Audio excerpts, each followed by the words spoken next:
Grande nome per il 2024. Kvaratskhelia entra nel radar del colosso del calcio europeo.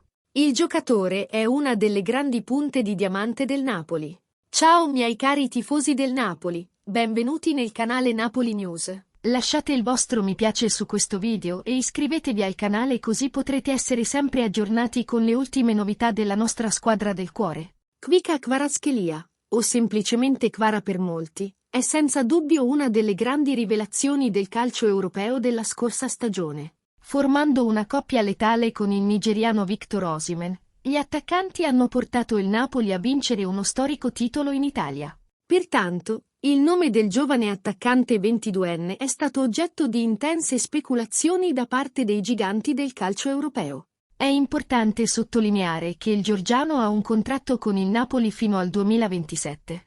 Lascia un mi piace a questo video in modo che YouTube possa avvisarti dei video futuri. Grazie per continuare. Secondo Ficaise Defensa Central, il nome di Kvaratskhelia è entrato nel radar del Paris Saint-Germain. Fonti suggeriscono che l'eventuale partenza di Mbappé potrebbe dare spazio a Kvara per assumere un ruolo di primo piano nel club francese per il 2024. Ricordiamo che Real Madrid e Liverpool tengono ancora d'occhio l'attaccante del PSG.